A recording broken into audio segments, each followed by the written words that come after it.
Hello, I am Vaishali Savde, lecturer in Applied Mechanics, Government Polytechnic, Amravati. In this video, I will discuss the important topic in civil engineering, that is cement, its properties, different grades of cement and compounds of cement.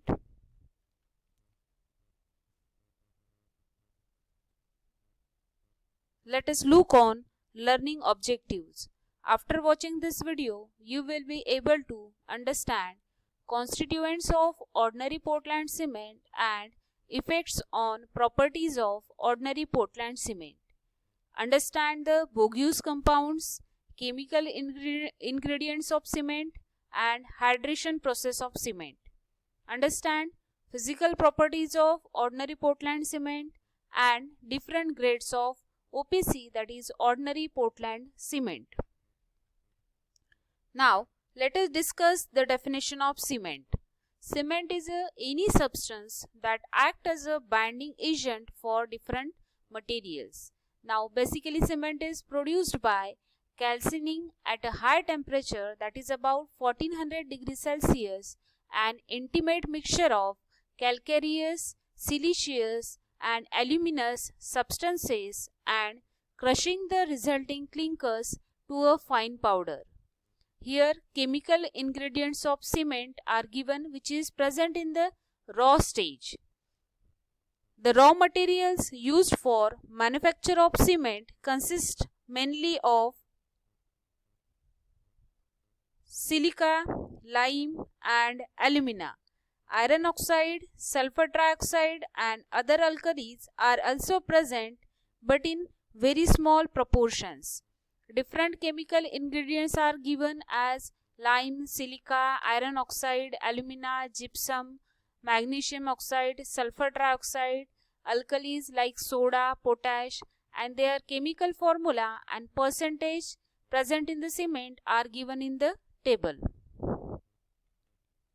Now, in the previous slide, we will discuss the chemical ingredients of cement, which is present in the raw stage. Now, these raw materials, when subjected to high temperature, combine with each other to form a complex compound, which is known as the bogus compounds. These compounds are in anhydrous state, that is, without any water molecules in their chemical formula. Now, in the table, different bogus compounds are given, their formula is given, abbreviation is given, and their percentage present in the cement is given. Different bogus compounds are dicalcium silicate, tricalcium silicate, tricalcium aluminate, tetracalcium aluminum ferrite, and other constituents and gypsum. Now, what is the role of this bogus compound which is present in the cement? Basically, tricalcium silicate, that is C3S, is responsible for most of the early strength of the concrete. Strength acquired during the first 7 days is mostly due to the hydration of tricalcium silicate. Similarly, dicalcium silicate react with water at a very slow rate, and hence the strength of the concrete after the 7 days is mainly due to the hydration of this compound. Dicalcium silicate start contributing strength after 7 days of its placement and continues for about 1 year, though the rate of gaining the strength from this compound goes on decreasing with the passage of time. Tetracalcium aluminoferrite is more or less inactive compound and does not play any significant role in the setting properties or hardening properties of the cement. After addition of water in the cement, tricalcium aluminate, that is C3A, is the first compound which start hydration and is mainly responsible for early setting of the cement. This is all about the bogus compound. Now, let us look on the hydration of cement. First, we will discuss the process hydration. What is hydration?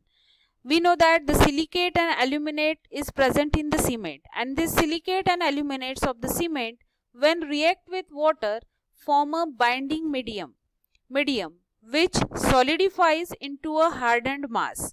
This reaction, by virtue of which ordinary Portland cement becomes a binding medium, is termed as the hydration. Now, what is hydration of cement? It is the quantity of heat in calories per gram of hydrated cement evolved upon complete hydration at a given temperature.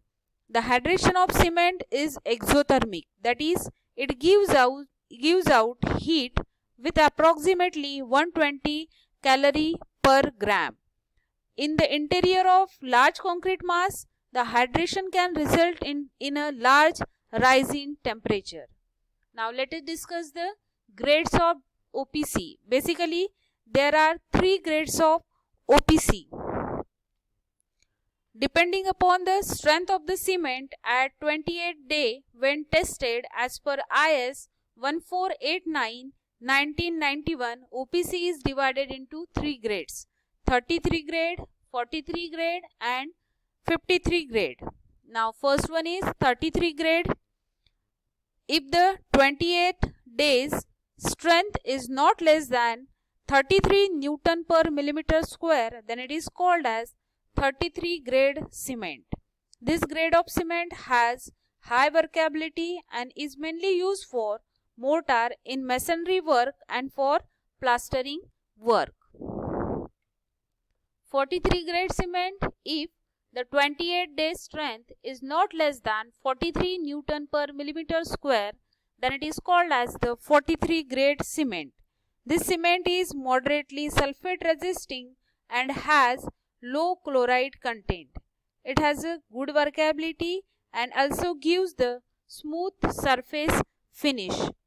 This type of cement can be used for PCC work and RCC work, in ready-mix concrete plant, in precast work and in prestressed concrete.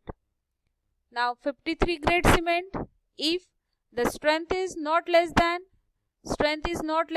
53 Newton per millimeter square, then it is called as the 53 grade cement. This cement is moderately sulfate resisting and has low chloride content. Due to the high strength requirement of this cement, the requirement of this cement is very less. This cement can be used for concrete grades more than M25. It is also used for the RCC bridges. It is also used for the industrial buildings, roads and runways. Now let us discuss the physical properties of the ordinary Portland cement. Basically, there are 6 physical properties of the ordinary Portland cement: fineness, setting time, strength, soundness, heat of hydration and specific gravity. Now let us discuss one by one. Fineness. Fineness is a measure of size of particles of cement. It can be expressed as percentage retained on 90 micron sieve. It is also the degree of grinding of cement. The rate of reaction depends upon the fineness of grinding. That is, it increases with the fineness and vice versa, causing early setting and greater heat, which is the main cause of cracks due to the expansion and contraction. Next physical property is the setting time. Setting of the cement is the phenomena by virtue of which green cement changes into a hard mass. Basically, there are 2 types of setting time: initial and final setting time. Initial setting time is the time taken since water is added to the cement up to the initial setting takes place, and final setting time is the initial setting is a stage in the process of hardening, after which any crack that may appear will not reunite. Then the completion of this process is known as the final setting time. Next one is the strength. The quality of cement is judged by the compressive strength, and we know that cement is a weak in tension, and therefore for tensile strength steel reinforcement is always provided. Next one is the soundness. we know that free lime and magnesia is present in the cement, and if free lime and magnesia are present in the cement, then it makes the cement unsound by increasing the volume after setting. This happens because when water is mixed with the free lime, it disintegrates, so this compound should be present within permissible limit. Next physical property is the heat of hydration. In the previous slide, we will discuss about this heat of hydration. Next one is specific gravity. Specific gravity is not an indication of quality of the cement. It is used in the calculation of mix proportion. In case of ordinary Portland cement, the value of specific gravity is 3.15. The value may vary depending upon the material other than the limestone and clay used for the manufacturing of the cement. Now let us discuss the effect of storage of cement on its strength. We know that cement loses its strength by the continued storage and it becomes a lumpy. It is unusable due to the loss of capacity for hydration. This table shows the cement, age of the cement and their strength. As the cement is received from factory, then the strength, compressive strength of the cement is about 100%. After 3 months, the strength is reduced to 85%. After 6 months, it will reduce to 75%. After 1 year, it is reduced to 60%. And after 2 years, it will reduce to 48%.